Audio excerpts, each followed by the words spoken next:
Everybody, I have got some topics for prelims 2025. Right, there are some these are some random topics. Okay, so let's start. I have I already have some information, and if any other information would be required, I'll inform you. You can note down. Right, जैसे मैं पढ़ा रहा हूँ साथ साथ में आप लोग जो लिखा हुआ है उसको नोट कर सकते हो एंड और जो मैं बोल रहा हूँ उसको भी आप नोट कर सकते हो, ठीक है ना। वीडियो पॉज करके you can note down. Right, let's start. तो मैंने कल ये वाला टॉपिक करवाया था कि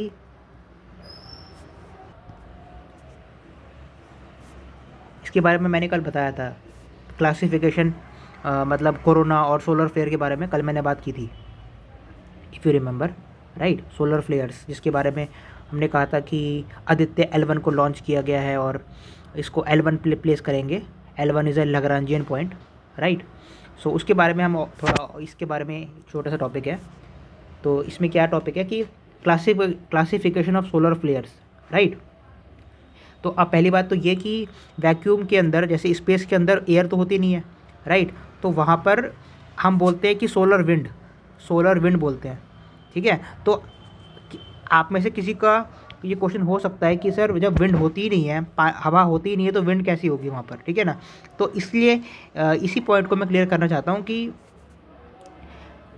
कि जो इतनी इंटेंस हीट है वहाँ पर, तो उस वहाँ पर जो चलने वाला जो टेम्परेचर डिफरेंसेस होते हैं, वो जो टेम्परेचर डिफरेंसेस हैं, जो एक्सचेंज ऑफ हीट होता है बिटवीन द सराउंडिंग्स ऑफ सन और सन की अलग अलग पार्ट्स के बीच में जो एक्सचेंज ऑफ हीट चल रहा है, उसको हम सोलर विंड से रेफर करते हैं। राइट, दो there is no air over there. Right, so classification of solar flares are classified based on their peak brightness in X-ray wavelengths into 5 categories।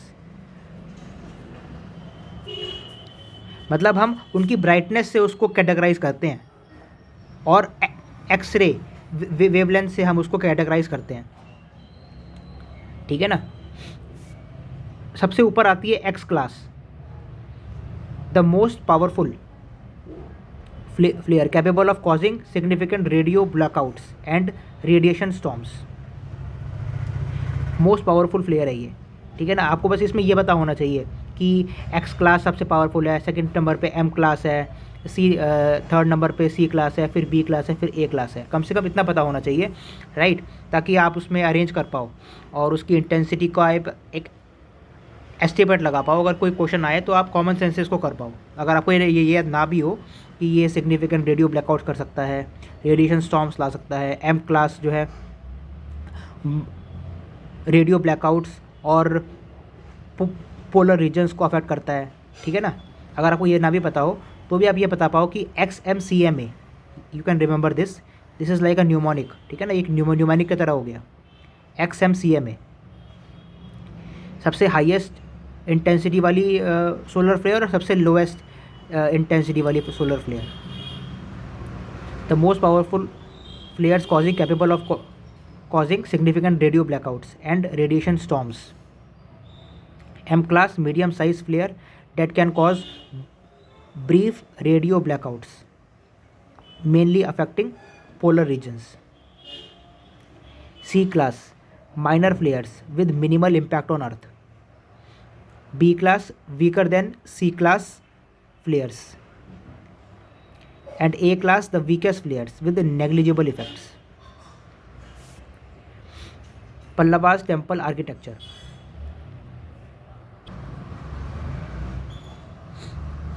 ये बातें मैं आपको कुछ बता रहा हूँ, आप इसको सुनकर नोट कर सकते हो, समझ सकते हो, है ना। यहाँ पर लिखा नहीं हुआ, ठीक है ना। The Pallava dynasty was a south Indian dynasty that ruled from 275 common era to 897 common era. They were a major power in the region and their rule influenced the culture, art and architecture of South India। The Pallavas were originally feudatories of the Satavahana dynasty.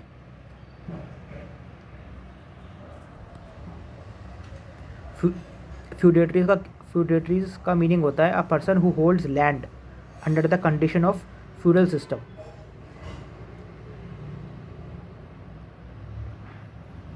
Right. Feudalism क्या होता है? A system of political organisation as in Europe during the middle ages in which vassal served a lord and received protection and land in return. Right, मतलब कोई एक राजा है, उसको आप अपनी क्रॉप का कुछ हिस्सा देते हो और कुछ टैक्सेस पे करते हो, उसके बदले में वो आपको, मतलब जो लैंड एरिया है वो उसकी जुरिस्डिक्शन में है, तो आप उसकी जुरिस्डिक्शन में रह रहे हो, तो आपको उसके बदले में कुछ टैक्सेस पे करना है या फिर अपनी क्रॉप का कुछ पोर्शन पे उसको देना है, इस तरह से होता है।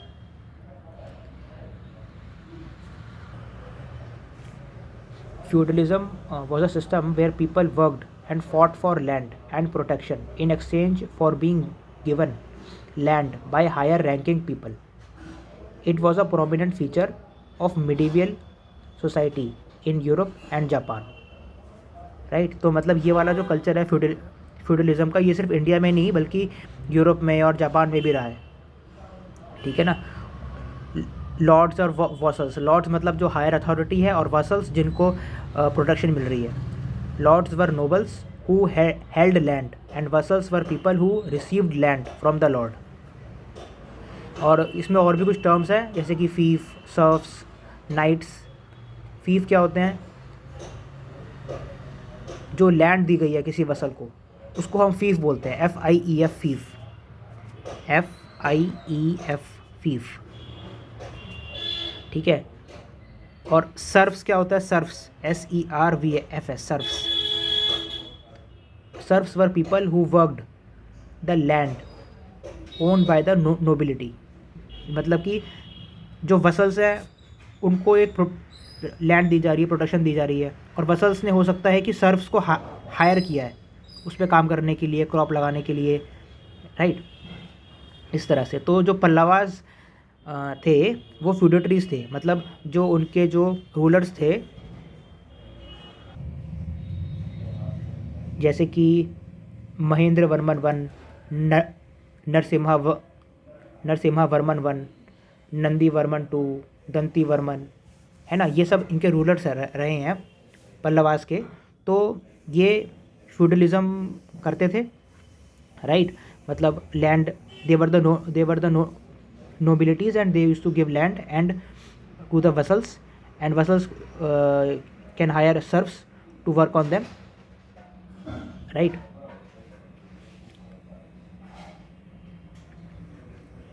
The Pallavas are known for their contributions to Dravidian architecture, including the shore temple and the rock cut temples of Mahabalipuram. The Pallavas supported Sanskrit and Tamil literature, and the University of Kanchipuram became an important educational institution. The Pallavas were significant patrons of Hinduism, predominantly Shaivism and Vaishnavism. Right, अब हम इसको पढ़ते हैं कि इसके बारे में।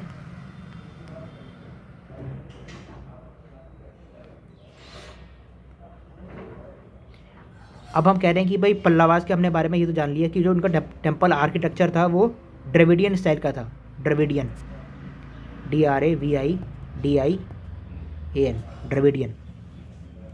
The Pallavas were the pioneers of the ड्रेविड style of architecture. During the rule of Pallavas the cave architecture saw a new turn. Monolithic temples, monolithic का क्या मतलब होता है कि rock cut, in essence single rock cut, मतलब मोनोलिथिक, वन रॉक, एक ही rock को इतनी बारीकी से ध्यान से काटा जाता है कि उसके दो हिस्से ना हो, और एक ही रॉक से बना हुआ कोई भी स्टैचू हो सकता है या फिर कुछ भी हमारा डाइटी वगैरह हो सकते हैं, जो भी हमारे भगवान हैं। मोनोलिथिक टेम्पल्स, ठीक है ना, मतलब इन्होंने ये चीज़ पल्लवास ने चालू करी। मोनोलिथिक टेम्पल्स और statues were built during their time. The architecture of the Pallavas can be divided into 4 categories, such as Mahendra Varman style of architecture, 610 to 640 AD. Right, ये टाइम पीरियड है इसका. The Pallavas architecture began from the time of Mahendra Varman one.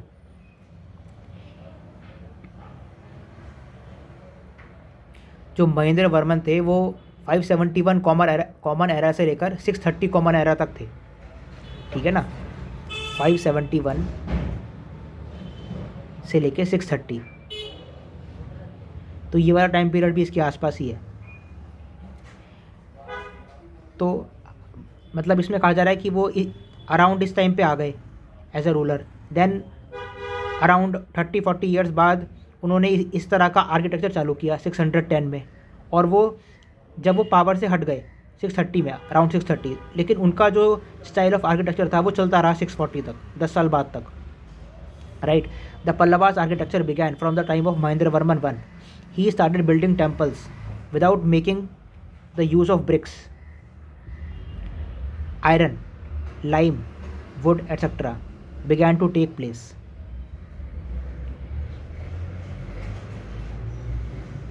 Right.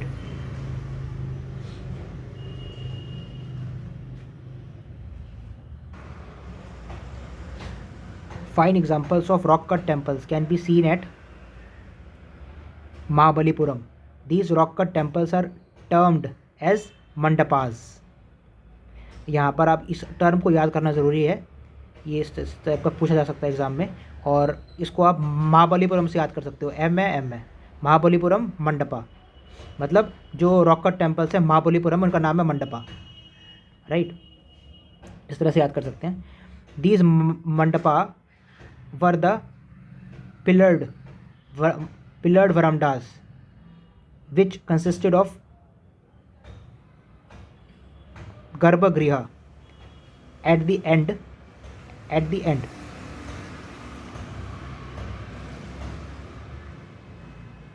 मतलब ये जो मंडपा हैं, मतलब ये इनके टेम्पल्स हैं जो रॉक कट होते थे, सिंगल रॉक से बने हुए. और ये महाबलीपुरम में मिलेंगे. और इनके बारे में डिस्क्राइब किया गया है कि ये पिलर्ड वरांडा, जैसे हमारा होता है ना वरामदा होता है, मतलब ओपन स्पेस टाइप का, उस टाइप के ये मंदिर हैं. ओपन स्पेस होता है और इसमें गर्भगृह होता है लास्ट में. Example Trimurti mandapa of Mandagapattu. Trimurti mandapa of मंडगकपट्टू.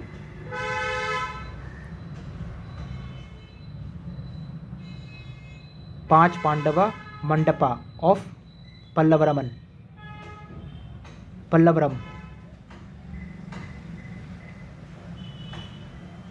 Mahendra Vishnu mandapa of महेंद्रवड़ी.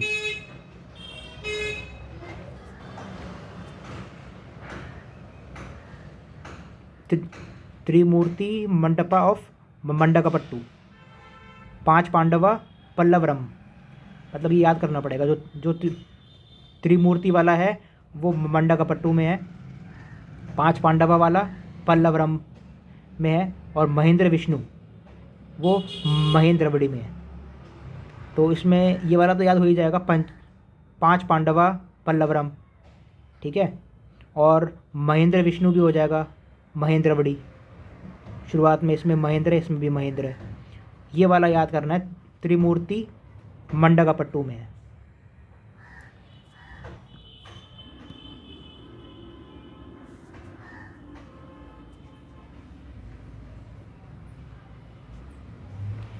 आगे बढ़ता हूँ. मम्मला style of architecture 640 to 674 AD. 640 to 674. अब इसमें जो नरसिम्हा वर्मन वन थे, Narasimha Varman one,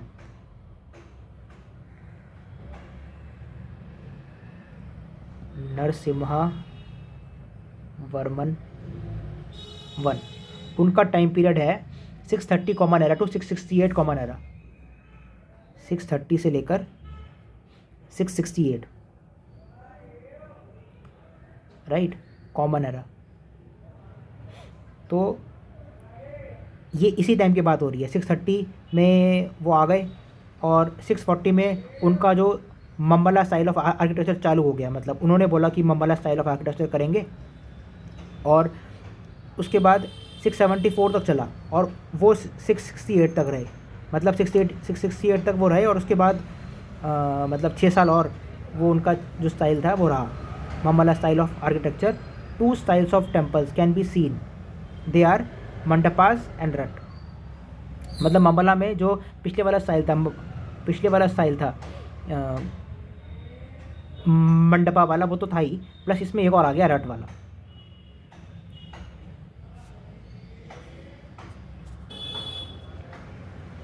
the Pallava dynasty ruled in southern India from 4th to 9th century common era. 4th century का मतलब है 4th to 9th। इसका मतलब है कि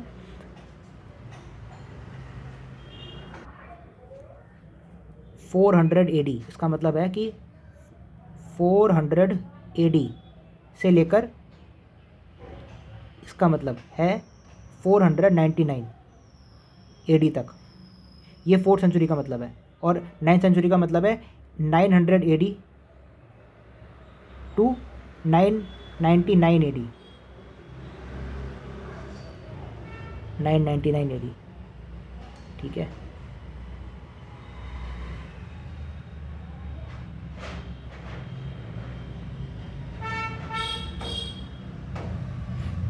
तो यहाँ पर the Pallava dynasty ruled in southern India from 4th century to 9th century, मतलब कि ये कह सकते हैं कि 400 AD से चालू होकर 999 तक ही रहे, 400 से लेकर 999 AD तक पल्लवा से रूल किया। दे ruled over a large portion of the Deccan including parts of present day Tamil Nadu, Andhra Pradesh, Karnataka and Telangana. Their capital was Kanchipuram, which is located in modern day Tamil Nadu. The Pallavas rose to power after the fall of the Satvahana Empire. Pallavas were a dominant power during the reigns of Mahendravarman I, 571 to 630 common era, and Narasimha Varman 1, 630 to 668 common era, ठीक है ना। ये इसके बारे में background history है।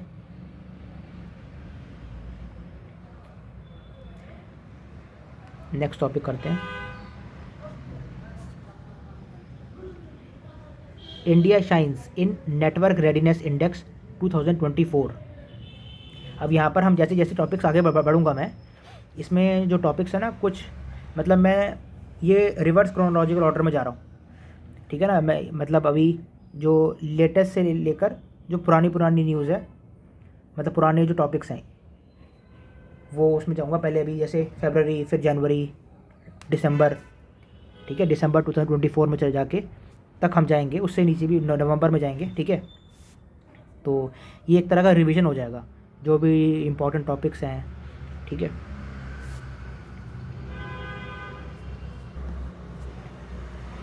India shines in network readiness index 2024। India has made significant strides in the global digital landscape, evidenced by its improved ranking in the Network Readiness Index (NRI) Network Readiness Index 2024, where the country now stands at 49th position, up from 60th in the 2023 report. 60th position से अब 49th position पे आ गए हैं।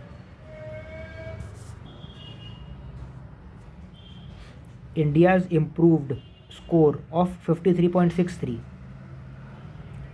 up from 49.93 in 2023, underlines the countries enhanced technological governance, India's enhanced technological governance and infrastructure capabilities. जो India का score था वो 53.63 था, मतलब 53.63 हो गया है अब फ्रॉम 49.93। तो इसकी वजह से हमारी जो पोजीशन है वो 60th पोजीशन से हम 49 पोजीशन पे आ गए हैं, ठीक है ना। The network readiness index NRI is significant because it measures a country's ability to leverage information and communications technology ICT to create opportunities, essentially indicating how prepared a nation is to benefit from digital advancements and assess its potential for economic competitiveness on a global scale. It evaluates factors like the information and communication technology ICT environment, stakeholders readiness and usage of technology,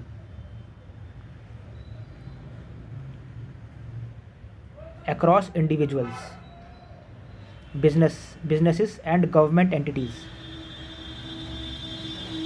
providing valuable insights into a country's digital landscape and areas for improvement।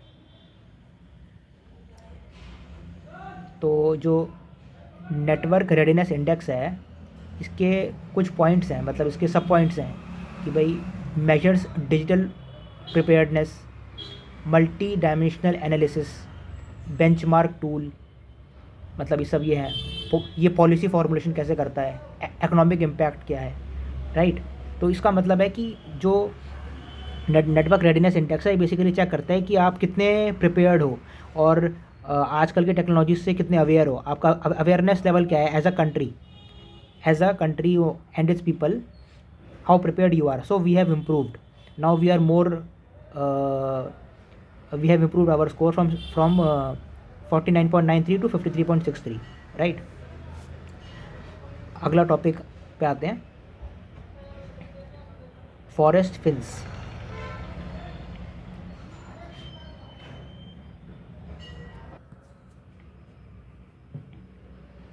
Forest Finns, minority group originally from Finland who settled in Norway and Sweden, मतलब Finland के लोग थे वो Norway में चले गए या Sweden में चले गए, ठीक है। Practice slash and burn agriculture, later marginalized by assimilation policies. मतलब ये बेसिकली एक वहाँ की एक कम्युनिटी थी फिनलैंड की, मतलब वहाँ के जो रूरल पीपल हैं फिनलैंड के, वो पहले गए स्वीडन में, उसके बाद धीरे धीरे वो नॉर्वे चले गए, ठीक है ना। ये बेसिकली क्या करते थे कि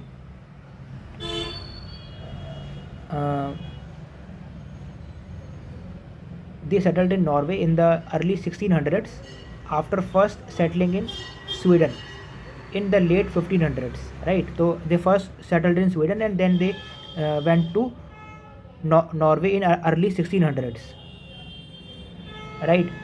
They practiced shifting cultivation, which involved cutting down forests and burning them to create fertile soil for growing rye, right? मतलब वो शिफ्टिंग कल्टिवेशन करते थे और जंगलों को, पेड़ों को जलाकर जो है वो जब मिट्टी में मिल जाते थे तो उससे सॉइल फर्टाइल हो जाती थी, तो उससे वो राई उगाते थे, RYE राई।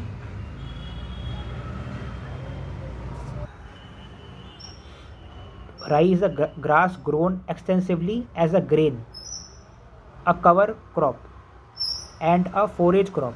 It is grown principally in an area from Eastern and Northern Europe into Russia.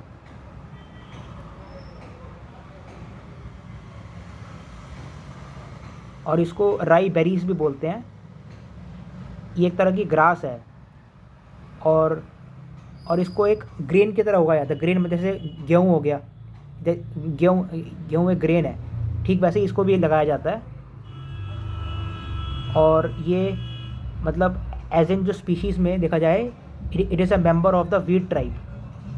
Rye has gained worldwide popularity due to its distinctive flavor. तो इसमें लिखा है कि ये स्लैश एंड बर्न करते थे, प्रैक्टिस करते थे, और इनको later marginalise by assimilation policies का मतलब है कि इनको they were made to feel excluded, मतलब as if they don't belong to their community. जैसे इसमें लिखा ही हुआ है कि वो बेसिकली फिनलैंड को बिलोंग करते थे, पर वो पहले वो स्वीडन में गए, उसके बाद वो अर्ली 1600s में नॉर्वे में गए, तो वहाँ पर उन्हें मतलब उन्हें कहीं ना कहीं when people are pressured to conform to a dominant culture which can lead to them feeling excluded and isolated, right? तो इस तरह से उनको मतलब कम किया गया, डिमोरलाइज किया गया by assimilation policies, right? Struggled to preserve their cultural identity and heritage. अब उनकी जो कल्चरल आइडेंटिटी क्या थी?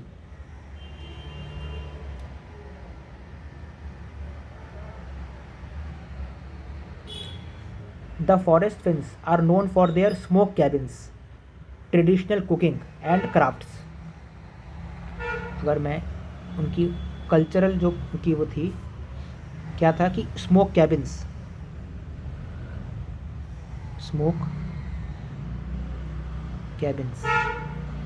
और traditional cooking and crafts,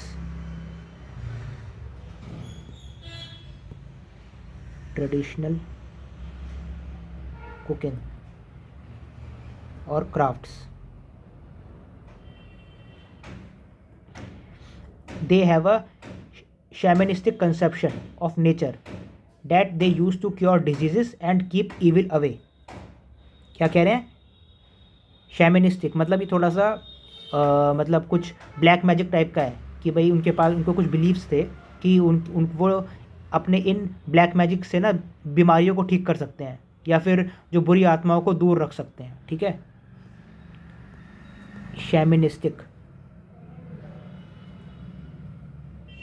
शैमनिस्टिक conception.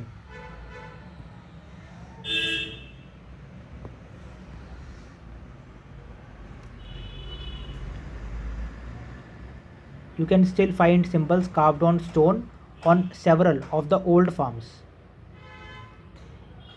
The Norwegian parliament issued a formal apology to the Forest Finns for the historical injustices caused by its Norwegianization policy, ठीक है ना? ये मतलब अप टू डेट जो आज के टाइम पे जो नॉर्वेजियन पार्लियामेंट है, जो गवर्नमेंट है, उन्होंने एक फॉर्मल एक एपोलॉजी इशू की है फॉरेस्ट फिन्स और उनकी कम्युनिटी के लिए कि शुरू से हमने उनको जो है मार्जिनलाइज किया और उनको डिस्क्रिमिनेट किया, तो उसके लिए वो एपोलॉजी उन्होंने एक इशू किया, ठीक है ना? ये कंसेप्ट है इसके अंदर।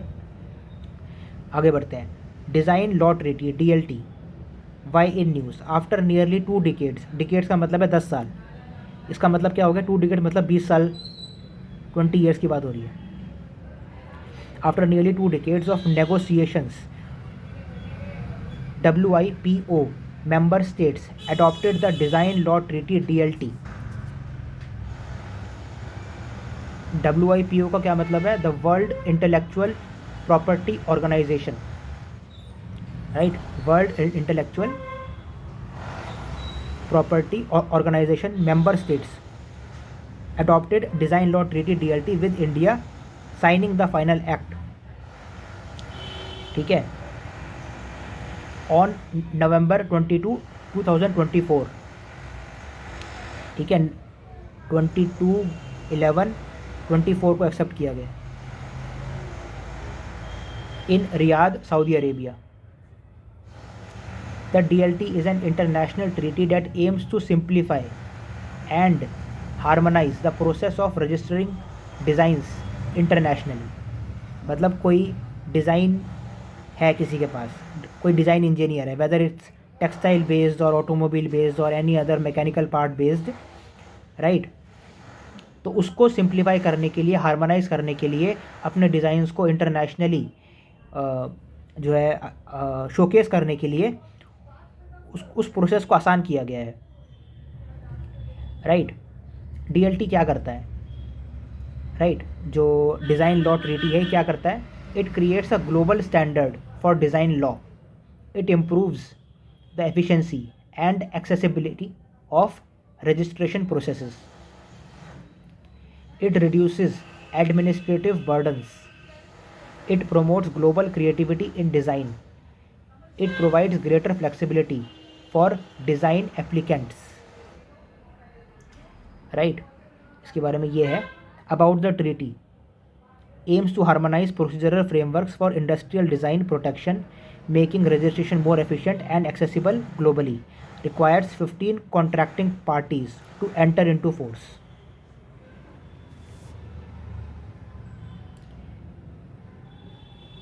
राइट। मतलब 15 कॉन्ट्रैक्टिंग पार्टीज, मतलब 15 ग्रुप्स की बात हो रही है कि जो कि उनके इस प्रोसेस को आसान करे और इंटरनेशनली जो है जो डिज़ाइंस हैं उनको एक्नॉलेज करे और जो लोग रजिस्टर करना चाहते हैं उनको आसानी से एनरोल करवाए, right. It will enhance the protection of design rights benefiting both individual designers and small and medium sized enterprises SMEs। तो इससे फ़ायदा ये होगा कि जो डिज़ाइन किसी ने बनाया तो वो डिज़ाइन कोई कॉपी नहीं कर पाएगा। इससे क्या होगा, जो जो इंडिविजुअल है जिसने डिज़ाइन बनाया उसको अपने डिज़ाइन का पूरा बेनिफिट मिल पाएगा। कोई डिज़ाइन है, कोई किसी का कोई क्रिएटिव आइडिया है, तो उसका जो मॉनेटरी जो गेन्स हैं वो उसी इंसान को मिलने चाहिए ना।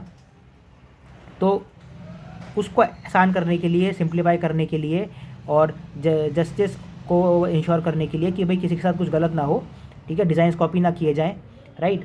तो उसको आसान करने के लिए डीएलटी इम्पॉर्टेंट है।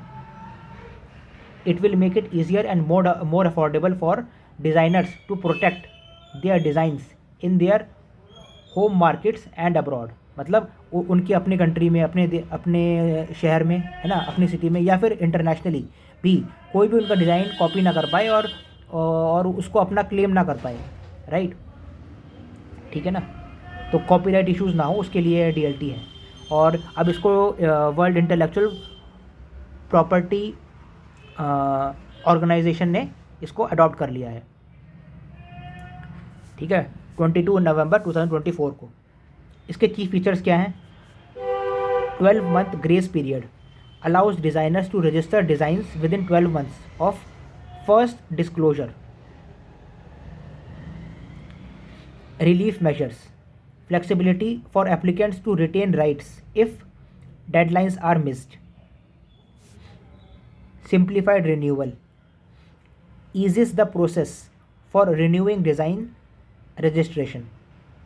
E-filing systems, promotes electronic filing and exchange of documents. Technical assistance, provides support to developing and least developed countries.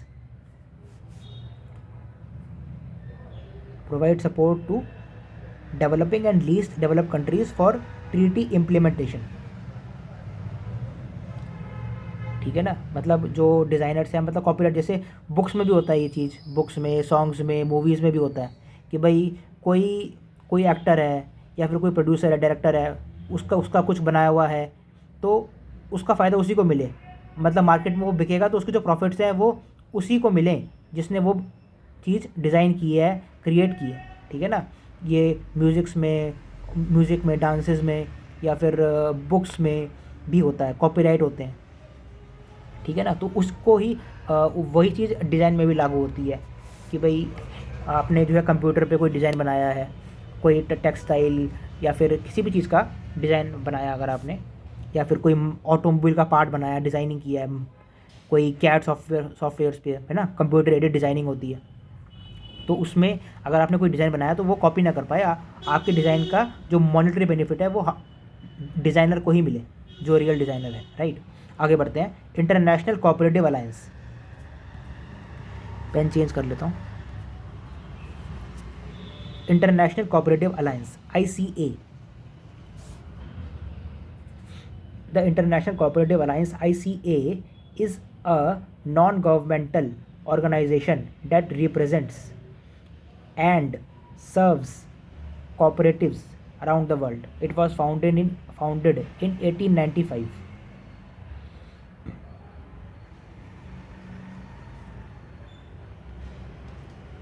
ठीक है ना, ये नॉन गवर्नमेंटल बॉडी है जो कि कॉपरेटिव्स को लुक आफ्टर करती है, मतलब ऑल ओवर द वर्ल्ड। और it defines values and principles of cooperatives, unites, represents and serves cooperatives worldwide। ICA का हेडक्वार्टर कहाँ है? ब्रसल्स, बेल्जियम में, राइट। ये लिखा है Brussels, Belgium. Founded in 1885, Brussels, Belgium में इसका हेडक्वार्टर्स है। और इस ईयर का थीम क्या था? Cooperatives build prosperity for all. Cooperatives build prosperity for all. अब ये न्यूज़ में क्यों है? India set to host the ICA global cooperative conference, international cooperative alliance global cooperative conference.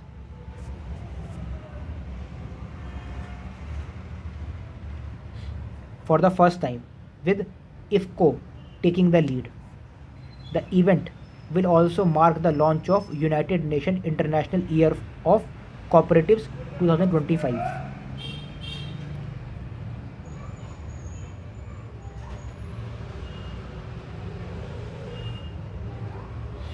तो इस तरीके से जो 2025 का जो ईयर है, इसको एक इंटरनेशनल ईयर ऑफ कोऑपरेटिव्स भी लॉन्च किया जा रहा है, इंटरनेशनल ईयर ऑफ कोऑपरेटिव्स। और इसी साल इंडिया इसमें इसको होस्ट कर रहा है, इसकी जो कॉन्फ्रेंस है। और इसमें जो इफ़को ने पार्टिसिपेट किया है, इफ़को इसका लीड कर रहा है इसको। और इसके मेंबर्स कौन कौन है? Represents over 1 billion cooperative members. 1 billion मतलब 100 करोड़ लोग, 100 करोड़ हो गया, 100 करोड़। इसके कितने मेंबर्स हैं? 100 करोड़ मेंबर्स हैं ग्लोबली, पूरी दुनिया में, and with 306 organisations from 105 countries. 105 countries, मतलब ऑन एन एवरेज हम लगा सकते हैं कि हर एक कंट्री से 3 ऑर्गेनाइजेशन है, राइट। बेल्जियम, ब्रसल्स में इनका हेडक्वार्टर्स है और 1895 में बनाया गया था इंटरनेशनल कोऑपरेटिव अलायंस को। Acts as the apex body for over 3 million cooperatives world wide.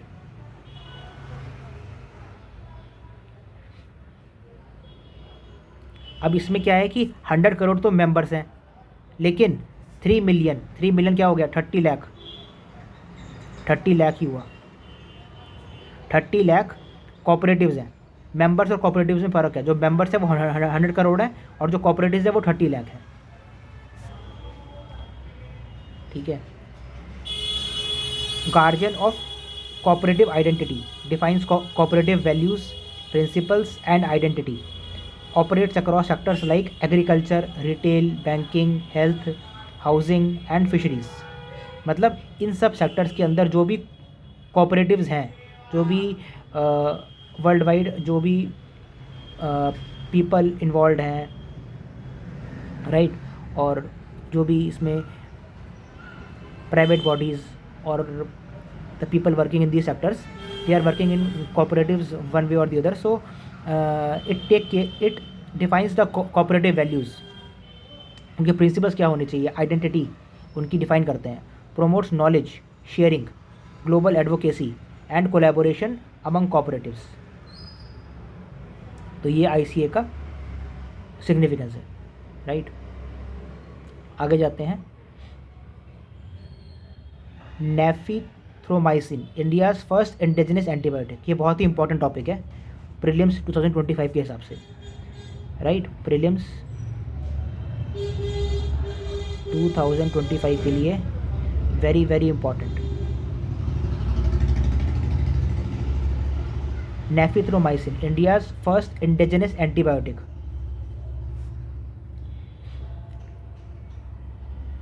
News में क्यों है ये? India launched its first indigenously developed antibiotic nafithromycin under the trade name मिकनाफ।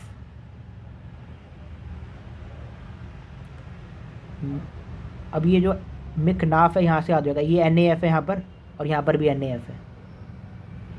मिकनाफ aimed at tackling anti microbial resistance AMR, anti microbial resistance, right. मतलब जो microbes हैं, microbes के against act करने के लिए उसके अगेंस्ट एक्ट करने के लिए नेफिथ्रोमाइसिन जो है एंटीबायोटिक बनाया गया है, इंडिया का इंडिजिनस, राइट। अब इसके बारे में हम देखते हैं। Nafithromycin developed with support from biotechnology industry research assistance council BIRAC, biotechnology industry research assistance council, design to treat community acquired bacterial pneumonia CABP, design to treat community acquired bacterial pneumonia. मतलब community, कोई भी किसी भी जगह पर कुछ लोग रह रहे हैं, उनको कोई बीमारी हो रही है सबको, ठीक है, कम्युनिटी एक्वायर्ड, जैसे बोलते हैं acquired immunodeficiency syndrome, AIDS बोलते हैं ना, एक्वायर्ड इम्यूनो, ऐसे यहाँ पर भी है कम्युनिटी एक्वायर्ड बैक्टीरियल न्यूमोनिया, है ना, ऐसा न्यूमोनिया जो बैक्टीरिया से हो रहा है, तो CABP, तो उसके लिए बनाया गया nafithromycin. Targets both typical and atypical pathogens, जो टिपिकल मतलब जो बहुत ही जनरली हमें देखते हैं पैथोजेंस, और जो टिपिकली नहीं दिखते हैं, उन सबको टारगेट करेगा nafithromycin. Filling a 30-year gap in antibiotic development in this class. मतलब पिछले 30 साल से कुछ नहीं हुआ था और अब हुआ है, तो ये हमारे लिए एक अचीवमेंट है। की फीचर्स क्या हैं इसके लिए? इसमें minimal gastrointestinal side effects and no significant drug interactions. मतलब इसके अलावा आपको कुछ और दवाई लेने की ज़रूरत नहीं पड़ेगी, ये इतनी इफ़ेक्टिव दवाई है। और इसमें जो गैस्ट्रोइंटेस्टाइनल साइड इफ़ेक्ट्स होते हैं वो भी नहीं होंगे, right. 10 times efficacy with just 3 doses, 3 बार लेने से ही आपको पिछली दवाइयों के मुकाबले 10 गुना असर दिखेगा। To combat drug resistant pneumonia, right. अब यहाँ पर ड्रग रेजिस्टेंट न्यूमोनिया का क्या मतलब है? ड्रग रेजिस्टेंट न्यूमोनिया, इसका मतलब है कि जो न्यूमोनिया है वो ड्रग लेने से भी ठीक नहीं होता। ड्रग मतलब दवाई, ठीक है।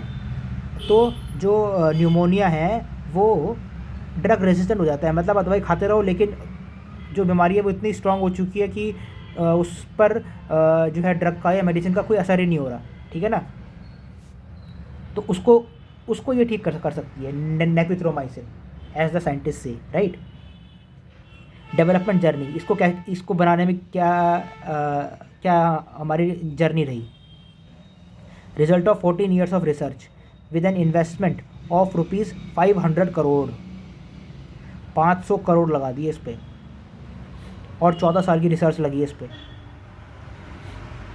Underwent clinical trials across the US, Europe and India. मतलब सिर्फ इंडिया में ही नहीं बल्कि US में और यूरोप में भी इसके क्लिनिकल ट्रायल्स हुए हैं, तब जाके ये दवाई लॉन्च हुई है। तो ये कोई छोटी बात नहीं, इसीलिए मैंने बोला ये बहुत बहुत इंपॉर्टेंट है। 500 करोड़ का खर्चा हुआ है इस दवाई को बनाने में, ठीक है ना। अभी हमने थोड़ी देर पहले पढ़ा था कि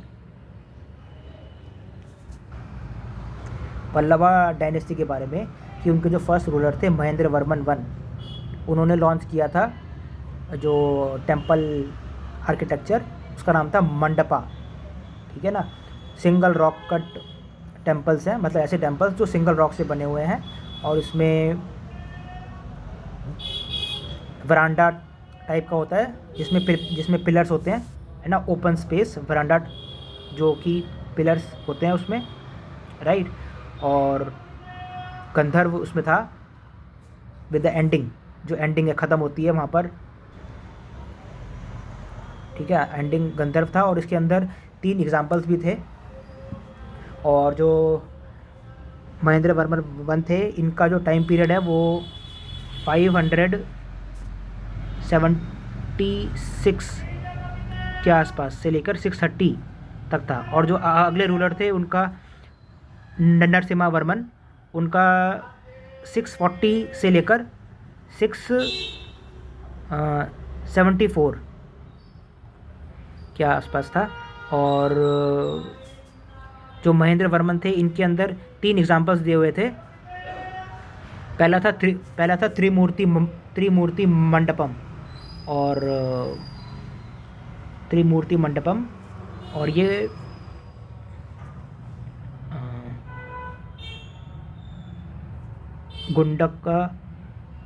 गुंडप्पा करके जगह थी।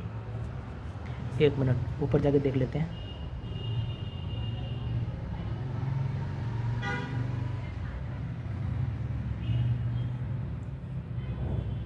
हाँ ये रहा मंदकपट्टू, हाँ, जो त्रिमूर्ति मंडपा, ठीक है ना, वो था मंदकपट्टू। और 5 पांडवा मंडपा था पल्लवरम, ठीक है। और महेंद्र विष्णु मंडपा, वो महेंद्रवड़ी में था, ठीक है ना। और इसमें क्या था वो लास्ट में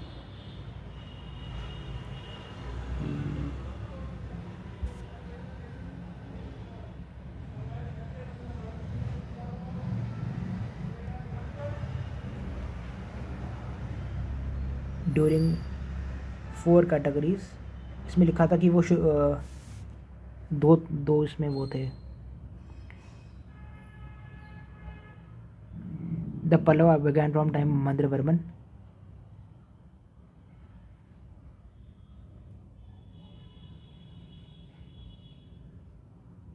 चलो इसमें आगे बढ़ते हैं। और इसमें क्या था कि जो नरसिम्हा वर्मन थे, उनका था मम्बला स्टाइल ऑफ आर्किटेक्चर, ठीक है। और 640 to 674 था। और मम्बला स्टाइल ऑफ आर्किटेक्चर में मंडपा था और रथ था, ठीक है ना। ये इसमें कंसेप्ट है। और हमने पढ़ा इंडिया शाइन्स, इंडिया की जो रैंकिंग है वो पहले 60 थी, 60 से 49 पे आ गए। पहले स्कोर था 49.93, अब आ गया स्कोर 53.63 पर, राइट। और जो नेटवर्क रेडीनेस है, ये ऑक्सफोर्ड की जो यूनिवर्सिटी है ना वो निकालता है, ऑक्सफोर्ड, ठीक है, उसका एक डिपार्टमेंट है। और फॉरेस्ट फिन्स के बारे में हमने पढ़ा कि ये बेसिकली ये एफ है ना, यहाँ पर एफ से एफ मतलब फिनलैंड, राइट। तो ये फिनलैंड के थे और ये पहले स्वीडन में गए लेट 1500s में, और अर्ली 1600s में ये नॉर्वे में गए।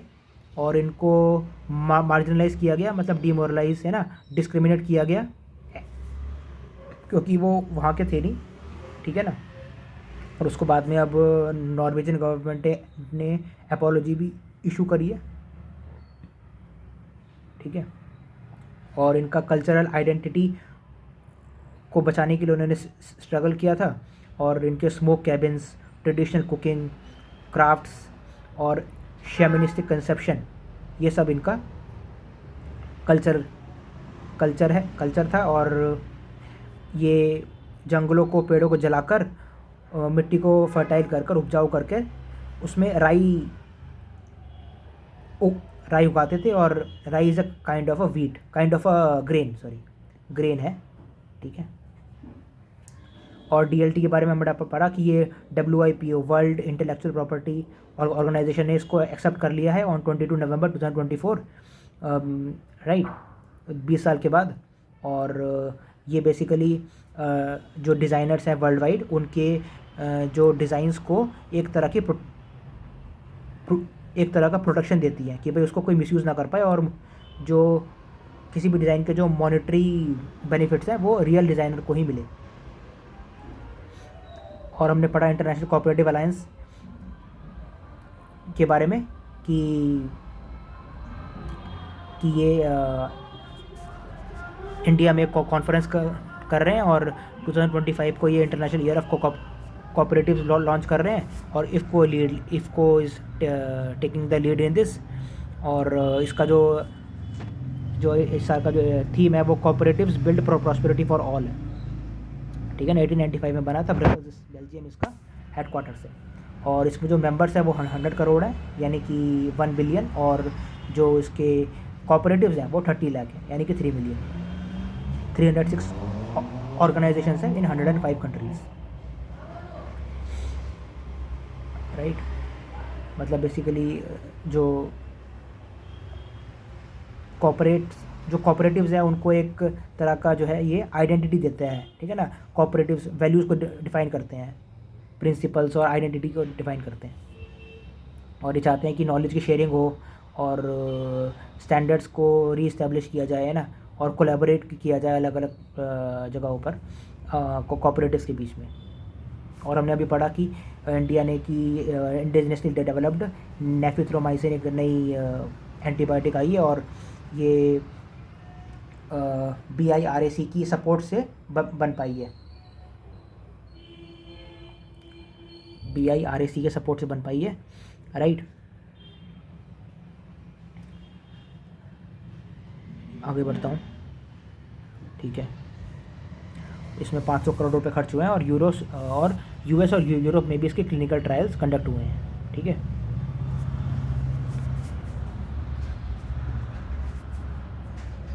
Global energy efficiency alliance, GEA,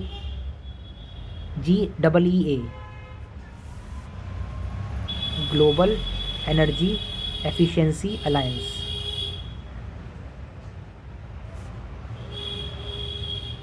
In news, the UAE unveiled the Global Energy Efficiency Alliance at COP29 in Azerbaijan, aiming to drive global energy efficiency advancements. मतलब क्या मतलब है इस बात का कि हम एनर्जी को जिस तरह से अभी इस्तेमाल करते हैं, जैसे कि हम right now we have automobiles और whatever modes of transportation we use certain fuels like petrol, diesel, like these are all non-renewable sources of energy, right? Or there is an advent of electric vehicles too. So anyways we are storing energy, and that is derived from coal, by burning coal and storing the energy in the batteries, right? Anyway we are using the non-renewable sources, right? तो इसके बारे में global energy efficiency जो alliance है, इसमें जो ये लोग कॉन्फ्रेंस करते हैं, इसमें यही कहते हैं कि हम और किस तरह से एनर्जी को और एफिशिएंटली इस्तेमाल कर सकते हैं, जिससे कि हमारा जो पॉल्यूशन कम हो और क्लाइमेट चेंज का रेट भी रिड्यूस हो जाए, right. Aiming to drive global energy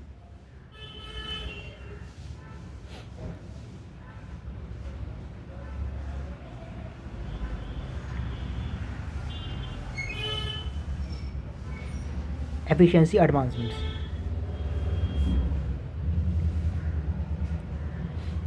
ठीक है ना। मतलब ग्लोबली हम एनर्जी को जिस तरह से इस्तेमाल कर रहे हैं उसकी हम एफिशिएंसी को एडवांस कैसे कर सकते हैं। तो ये डिस्कशन होता है COP29 हुआ, मतलब 29 अजरबैजान में।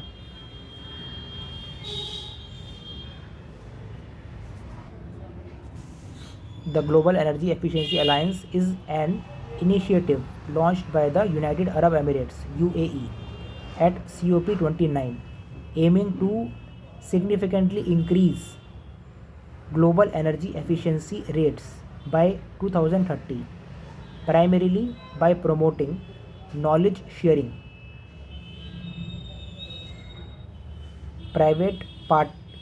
public-private partnerships, and investments in energy efficient technologies, with a focus on reducing carbon emissions and sustainable resource use. It builds upon UAE consensus from COP28, which emphasizes minimizing natural resource consumption across participating countries and organisations, right. तो इसमें यही कहा जा रहा है कि natural resources का जो यूज़ है उसको मिनिमाइज़ किया जाए, राइट। जो पेट्रोल डीजल है वो एक नेचुरल रिसोर्स है ना। वो जो पेट्रोलियम है उसकी हम माइनिंग करते हैं ओशन से, ठीक है ना।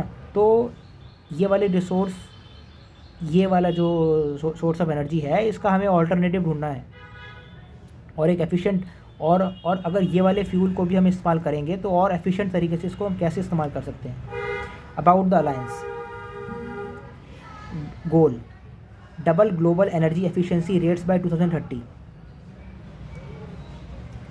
reducing carbon emissions and minimizing natural resource consumption.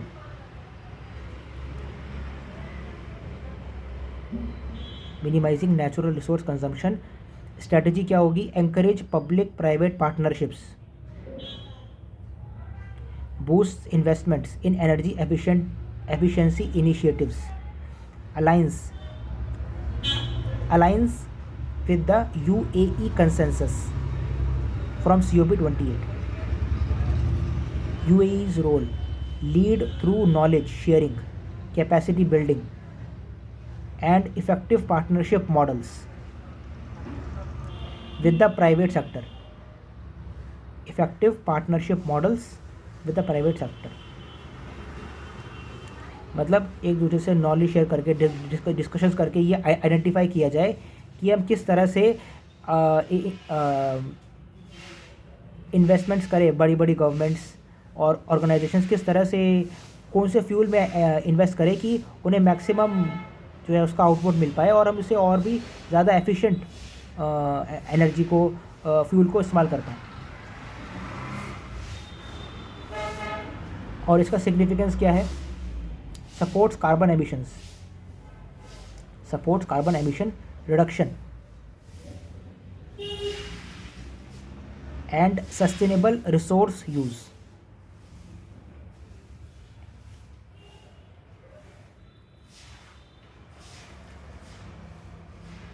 Focuses on standardization and compiling best practices globally.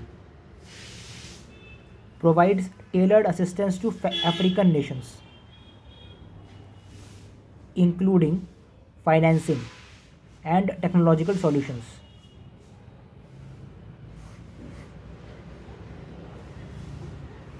मतलब अफ्रीकन नेशंस को जो है हम टेलर्ड असिस्टेंस दें ताकि वो फ्यूल को अच्छे से इस्तेमाल कर पाएँ और वो जो भी एक्सपोर्ट भी हो रहा है जिन नेशन से उनको भी हम एक और बेहतर एफिशिएंट अप्रोच दे पाएँ फ्यूल का यूटिलाइजेशन के लिए।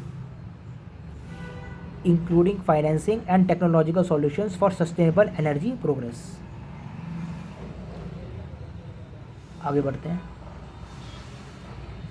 ये टॉपिक आज अभी के लिए इतना रखते हैं, काफ़ी लंबी वीडियो हो गई है, ठीक है। आई होप आपको ये वीडियो इन्फॉर्मेटिव लग रही हो, मेरा पढ़ाने का तरीका अच्छा लग रहा हो। अगर कुछ करेक्शंस चाहिए हो, कुछ इम्प्रूवमेंट चाहिए हो, if you want any corrections, if you want me to use Hindi more often or use English more often while teaching, let me know. You can comment down, right? And if you like, you can like the video, right? Thank you.